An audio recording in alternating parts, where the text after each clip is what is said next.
Good afternoon, everyone, and thank you all for joining us for today's presentation. My name is Marissa, an attorney with Legal Aid of North Carolina's Helpline. Today, we have attorney Natalia Watkins presenting for us. If you're unfamiliar with the format of this event, first Natalia is going to do a PowerPoint presentation. At the end of the presentation, we will have a question and answer session. If at any point during the presentation you have questions, you can put them in the Q&A box on Zoom or the comments section on Facebook. We'll review all questions put in the chat boxes during the Q&A session at the end. Please remember that this is a public forum and Legal Aid is not representing you at this time.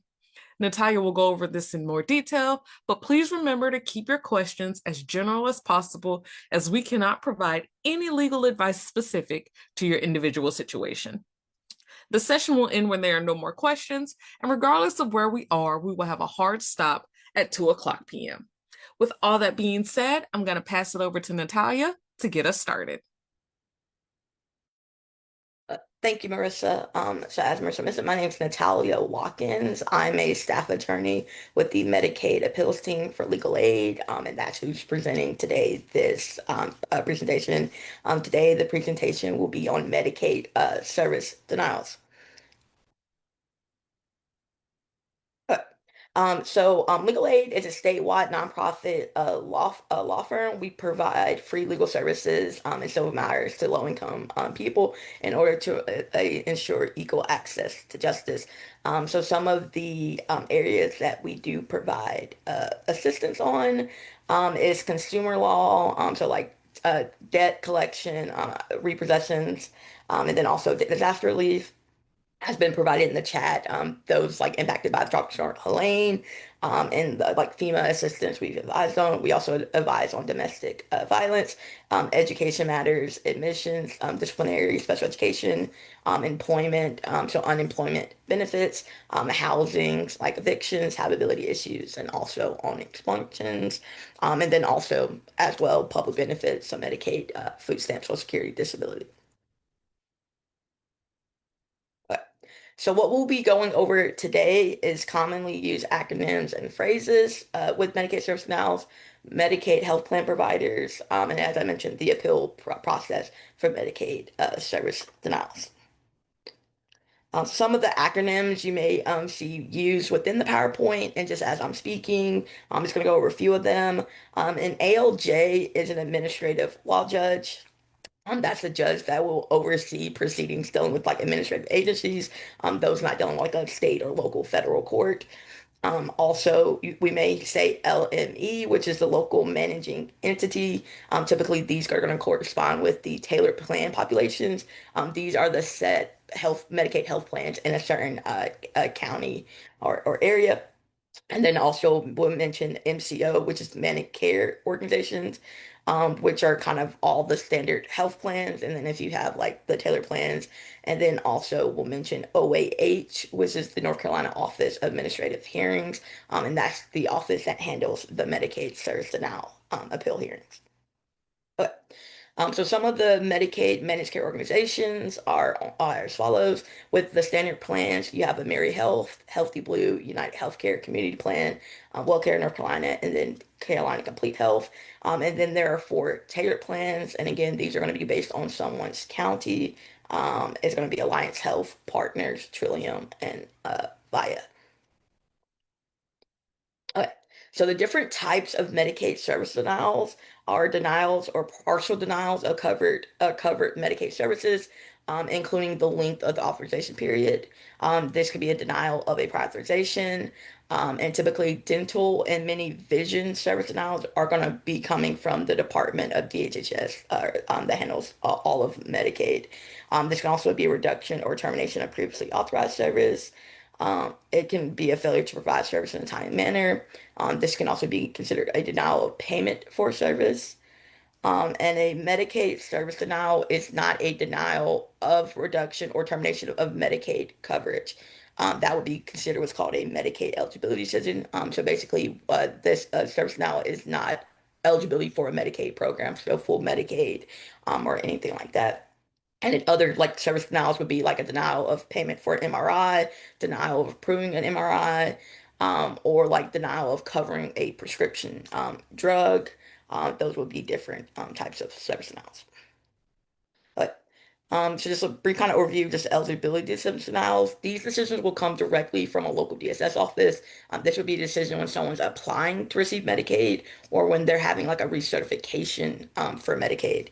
And the type of denials there would be like an initial application, a termination of full Medicaid benefits, or reduction of benefits. Typically, what we'll see is from full Medicaid coverage to like family, a limited coverage of family planning, or also just kind of a coverage of Part B premium payments. And with the Medicaid eligibility decision appeal process, how that's going to work is someone will receive an initial denial notice. Typically, this denial notice is going to be the DSS 8110, which would be at the bottom of the notice. And that would give the person a right to request a local hearing within 60 days of receipt of the notice. Typically, on the actual notice, the appeal deadline will be there. Someone would need to file an appeal within 10 days of receiving that notice in order for their benefits to continue. So if they have full Medicaid, to continue to receive full Medicaid while the appeal is happening. Um, and then after the local decision, the person then has a right to request a state hearing, and that must be done within 15 calendar days of the receiving the local hearing decision. And then the next step after that, if someone disagrees with the decision of the state hearing officer, they can file a request with the chief hearing officer. And this is going to be required to be a written kind of argument or like a written brief. However, someone is not required to make an appeal to the chief hearing officer before doing the next step, which is a petition for judicial review, which someone would need to file with the Superior Court in their county they reside. And this must be filed within 30 days after service of the written decision. And typically, it's going to be recommended if someone's filing for judicial review, they would want to get the assistance of legal representation. Okay, so now getting on to the overview of the appeal process for service denials. Typically, what's going to occur is someone's going to receive a copy of the initial denial. Typically, the beneficiary is going to receive a copy of the initial denial, and the provider that submitted the request is also going to receive a copy of the denial. When dealing with denials from an MCO or like a managed care organization or like a health plan, so like a Myriad Health or like WellCare, there's an option to ask for reconsideration of the denial. And this is only with the health plans, not from state Medicaid. Then the next step would be mediation, and then a state hearing, which is going to be before an administrative law judge, and then after that, that petition for judicial review. And we're going to talk more about each one of these steps going forward. Okay. So overview of the of appeals rights. So someone has a right to appeal the denial, termination, suspension, or reduction of their Medicaid services. This is called an adverse benefit decision. This can the service denial can be made by like state Medicaid, so DHHS, or like the MCO.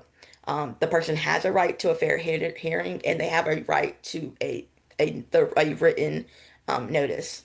And also, if someone doesn't necessarily speak English, they could have the right to have the notice sent in kind of their like native language or their the language that they speak and can read and write in. Um, and so with the first set, once the person receives a denial, they are required to file an appeal within 30 days if the denial is being made by state Medicaid or DHHS. And if they appeal within 10 days, they continue their coverage of their current services at the current level. So typically this would be like if someone's receiving personal care services, and let's say they're getting 80 hours and being reduced to 40 hours, they would need to file an appeal within 10 days if they want to continue to receive the 80 hours through the appeals process. And then with managed care organizations, with the health plans, someone that would have 60 days to file an appeal. And the same thing, to appeal within 10 days if they want to continue their services at the current level.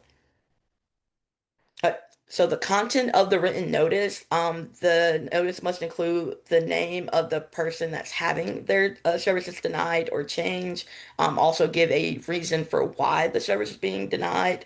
And also when the service, if they're already currently received services, when is the last day they will receive services at all or at the current level, and also what they would need to do in order to file an appeal. Um, and then also the statement about what their appeal rights are, also how they can get in touch with either DHHS, and I apologize, DHHS is Department of Health and Human Services, and that's the state department that handles Medicaid, and Medicaid. And then also that someone has a right to contact legal aid, or another legal services organization. And also, it would need to include a hearing request form. And then also, like I said, the provider who requested the service would also receive a notice.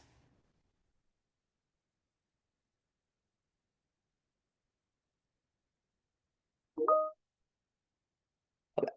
Mm. So how to appeal a service denial if you're getting denied by DHHS. So this is going to be for people who are in Medicaid Direct, or as I mentioned, seeking a like a dental service or one of the vision services. They must file that appeal within 30 days. They would need to complete the state fair hearing request form.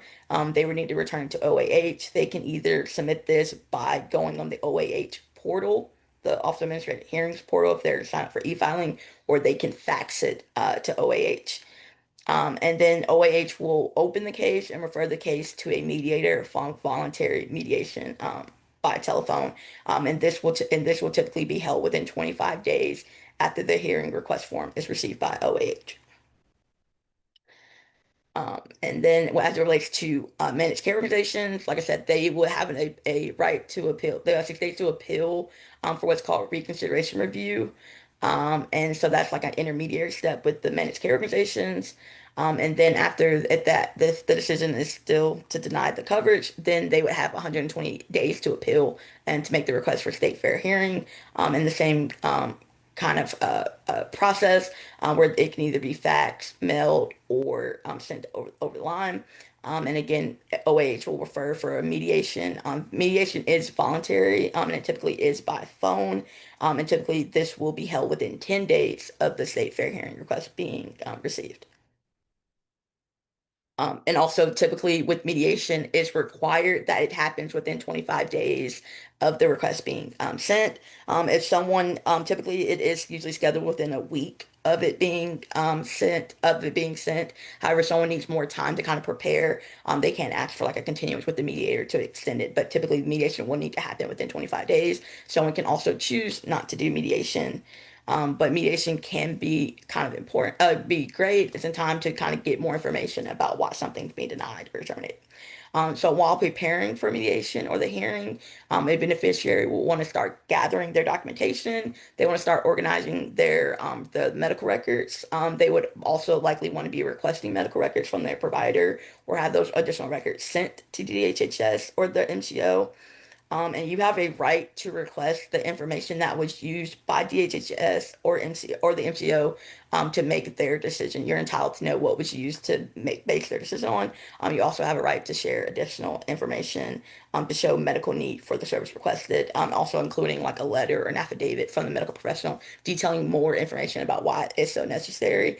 And also want to gather any kind of witnesses that you may want to bring. Typically, you're going to want to bring a medical professional, and a medical professional could be anyone, from a doctor, primary care surgeon, nurse, midwife, dentist, pharmacist, physical therapist, speech therapist. Uh, So mediation is voluntary and a confidential process. And so what that would mean is anything kind of said in mediation couldn't kind of be used later at like like with the OAH and like the ALJ. The purpose of mediation is kind of being able to put everything out there and to see if you can come to a resolution. And that's why the information kind of gained in mediation couldn't be used kind of later, because like that is the purpose.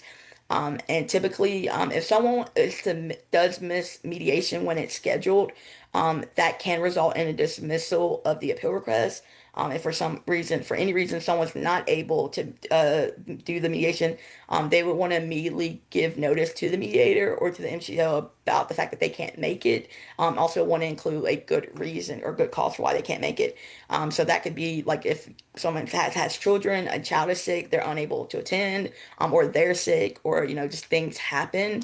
You just want to make sure you're notifying the mediation OAH as soon as possible. That could even be using someone else, like a friend or someone, to call on your behalf to just let them know what's going on. But you want to make sure that you do that as soon as possible.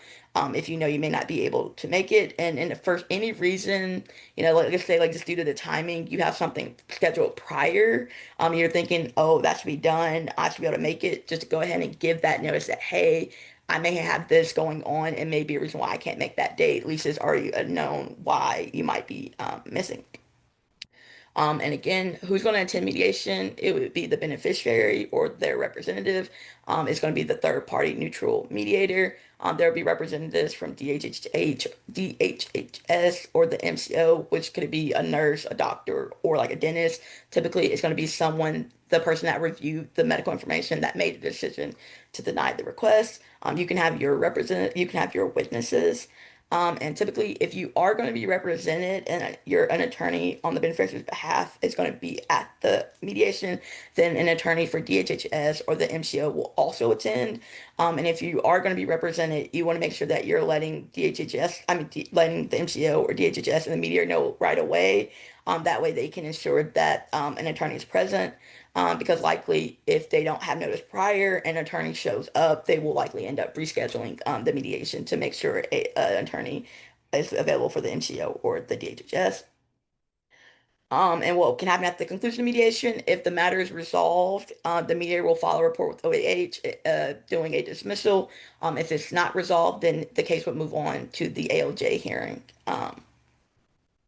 But so kind of just in like prior to what happened with the state hearing, this hearing must take place within 55 days of the request for state hearing. And this is going to include the mediation timeline. So if the mediation takes 25 days, then there will be another 20 days that the state hearing would have to occur. You are able to request a continuance.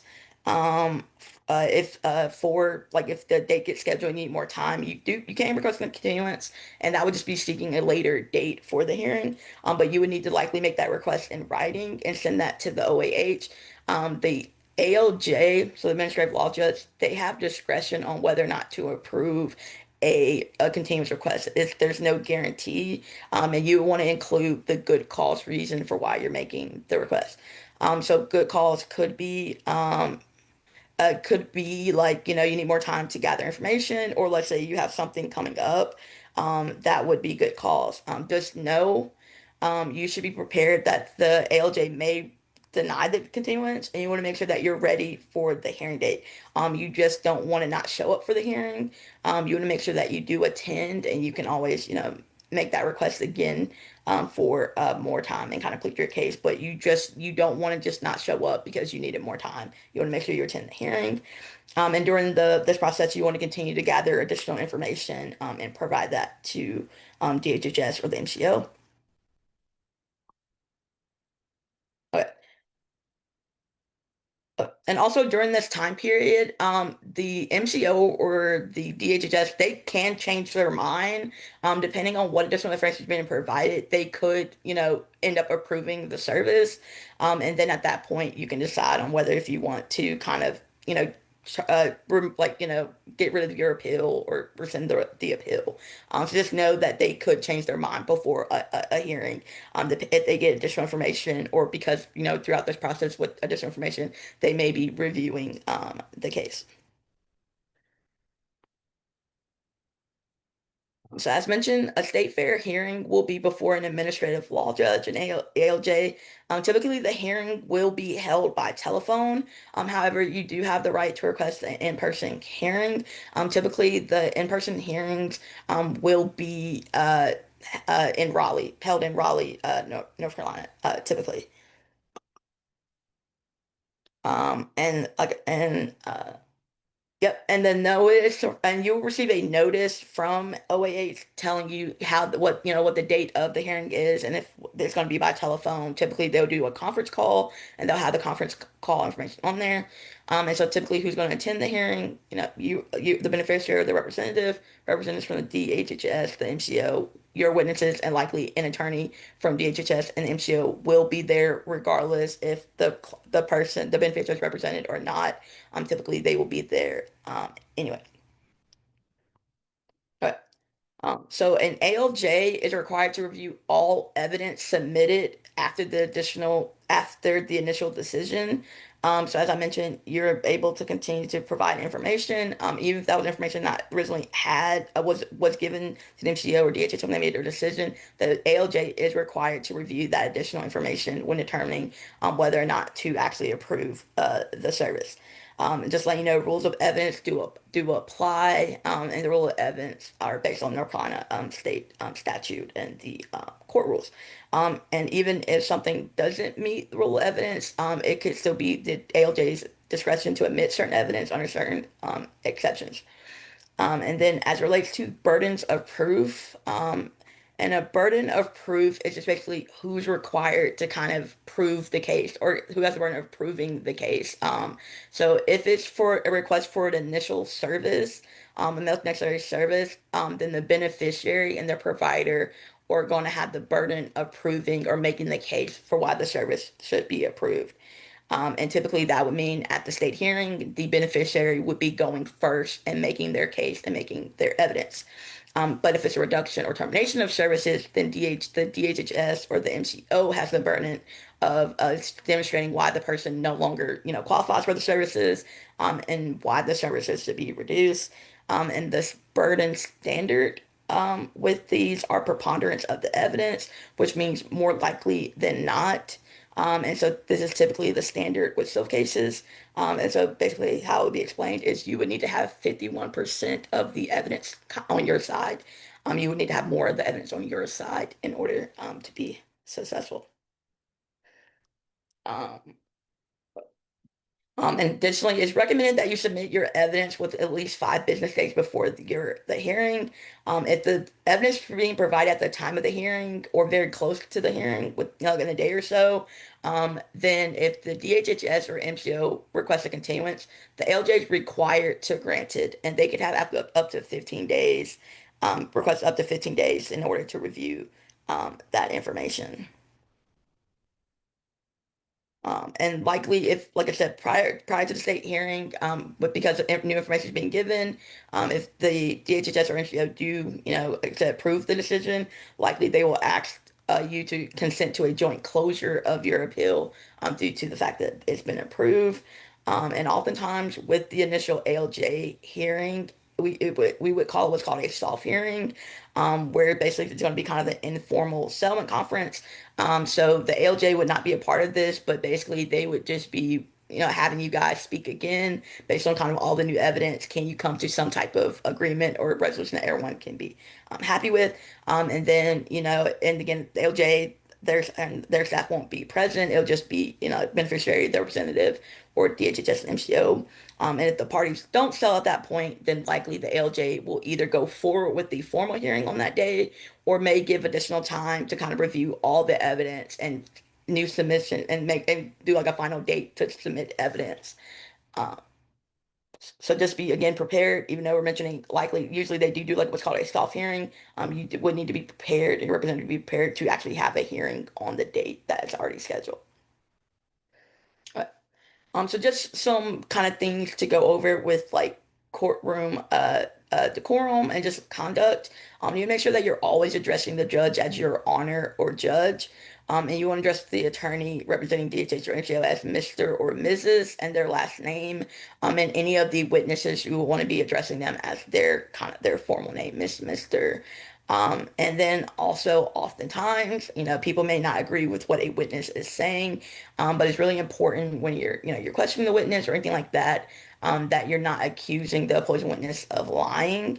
That won't go over well. Like I said, people are able to have a difference of opinion.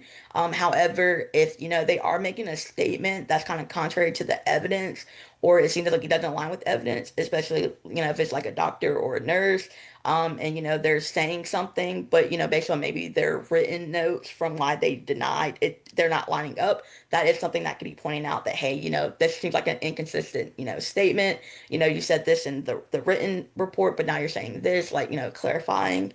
And also, if you are attending in person, it will be important that you're standing up when you're talking to the judge. If for any reason you're not able to stand long, or it's just constantly kind of standing, it's not really possible. You just want to inform the judge kind of prior to the hearing starting, just saying, hey, judge, do you mind if when I'm speaking, I'm seated due to this reason? And the judge will let you know if they agree to that. And then also before you're just getting up and kind of moving around the courtroom or moving away from like the table, you want to make sure you're asking the judge permission to move around, and especially if you're going to be approaching the witness or giving documentation. And if you are going to be presenting documentation, you will make sure you're making it clear what your document you're referring to. Typically, you want to make sure like you kind of have like let's call it exhibits, or you're making it clear what you're referring to if you're referring to a document. That's going to be very important if you're over the telephone. You just don't want to kind of be speaking or like reading from a document that no one knows what you're reading from or looking at. Also, you should let the judge know if you need any type of assistance during the hearing. This could be assistance with, kind of giving documents at the hearing, or making sure everybody's kind of on the same page with what document you're showing. Or if you need, additional assistance due to like a hearing or anything like due to like hearing, you can't really hear the judge. If you need any additional things like that, you want to make sure you let the ALJ know ahead of time. And also another important thing is like if the judge is speaking, you not want to cut them off. You want to let the judge finish what they're saying. And this is even if you don't necessarily agree with what they're saying, or maybe they're saying something that kind of wasn't right based on what you said or someone else said. You want to let the judge fully get their thought out and then, mention what you're saying. And also, if you don't agree with the statement being said at the hearing, you do have a right to do what's called an objection, but that has to have like a legal basis. So we talk about like hearsay and other things like that. You wouldn't just be able to interrupt someone in testimony because you don't necessarily agree with what they're saying. So you want to refrain from doing that because you will have the opportunity to do, give your arguments, and that will be the time to kind of voice any concerns or opinions on what the rules be there. So what will occur after the hearing is that the judge will make a final decision. That the final decision must be in writing. If the beneficiary or their attorney is not signed up for e-filing, then that will be delivered by U.S. Mail. Typically, the attorney is going to receive the final decision through the online portal. Also, the decision will be based on all the documents and testimony offered at the hearing. The judge will either agree with the denial, could reverse the denial, or kind of change the denial. And so what that would mean with changing the denial, let's say if there was a reduction of, like I said, personal care service hours, if the person was previously getting 80 hours, DHHS reduced them to 40 hours. The ALJ may say, I think the person should receive 60. So that would be changing the denial. And this decision must be made within 20 days of the closing of the record. Typically, the ALJ will provide the date the record will close. Um, and typically, with the closing of the record, it depend on if parties want a copy of the transcript or if they want to submit proposed decisions or other additional documentation prior to the ALJ making their decision. And the ALJ decision will be considered what's called a final decision. Okay. And so once the final decision is made by the ALJ, that would give the person a right to the next kind of appeal step, which would be that petition for judicial review, if they don't agree with the ALJ decision. Again, that must be filed in the Superior Court in the county where the beneficiary resides. That one must be filed within 30 days after the service of the written ALJ decision. As mentioned previously, it's always going to be recommended if filing for judicial review to have a legal representation or like a law firm or attorney assisting with that. And what the petition should contain is state why the person does not agree with the decision, what all has taken place in the case up to this point, and what you want the Superior Court to do. Okay. And as it relates to judicial review, non-attorneys are still held to the same standards as attorneys. And this relates to like what's being filed. Non-attorneys will still be required to file things in accordance with state civil procedure law and local court rules. And so that's kind of really the big thing. And like I mentioned, you must comply with the superior court rules. So these are some helpful like just links that are included on here. Like I said, you can go on the state Medicaid website for the clinical coverage policies for different services, and also NC Tracks also has the additional service requirements for like prescription drugs and other things. Also, we want to go to the Office of Administration of Hearings for additional information regarding Medicaid recipient appeals or Medicaid service denials. And then also included the contact information for the administrative hearings and also the ombudsman number. Um, Additionally, like I said, this presentation was the Medicaid Listen and Learn. However, Legal Aid does offer other clinics and listen and learns on like child custody visitation, expungement of criminal records, healthcare power of attorney and living wills, simple divorce, food stamp, Social Security, and tenants' rights. And you want to review our websites for those additional clinics and listen and learn information. The Medicaid one we do monthly on Fridays. Additionally, have included the additional information as I mentioned for NC Medicaid Ombudsman. NC Medicaid Ombudsman is able to help educate people about Medicaid and also resources available to current beneficiaries with their like regarding health plans and their managed care rights. And typically, they're kind of the first step in trying to resolve any issues that may be going on either with like the health plan or with like a provider and billing. And they may also offer referrals to community partners or like legal services. And then again, concluded their contact information. And then in terms of legal aid, our number for assistance is 866-219-5262. For if you're trying to seek legal services, and you go through the intake process first, and I'll let you know if this is possibly something we can assist with, or if there's something we not, you would need to meet our eligibility requirements. If you don't qualify for our services or you're thinking on something we don't assist with, then you can always contact the North Carolina Lawyer Referral Service, which is something ran by the North Carolina State Bar Association. This is not something affiliated with legal aid. However, these are private attorneys who've agreed to do a 30-minute phone consultation for $50. And a lot of times you're able to go through the portal website or call the Lawyer Referral Service number and speak with an attorney that's related to your specific legal topic and issues. So that's the conclusion of the presentation. We're now moving on to questions. As we previously mentioned, I'm able to answer general questions. I cannot give specific legal advice. Legal aid isn't representing anyone here, just offering Medicaid information. So the key here is you want to ask kind of a short question.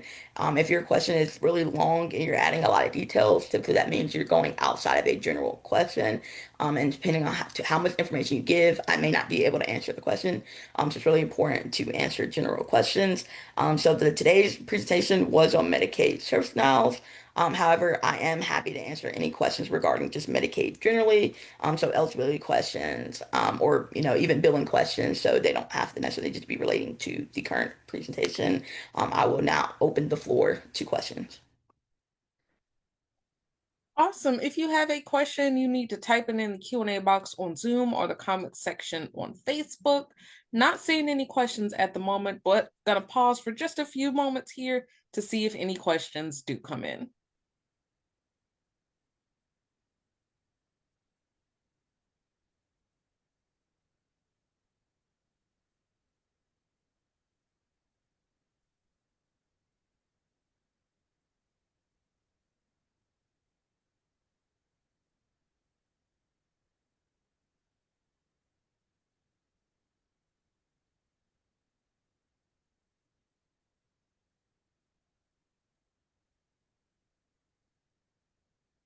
All right. As I am not seeing any questions, I'm going to go ahead and say thank you to all of you for joining us, with a special thank you to Natalia for presenting for us.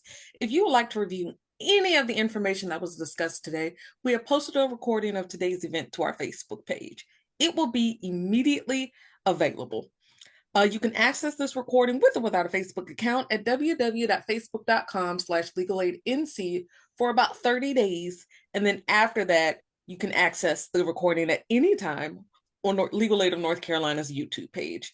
If you would like to register for one of our other listen and learns that Natalia mentioned, you can do so on our website at www.legalaidnc.org/clinics. Thank you all so much, and I hope everyone has a great rest of their afternoon.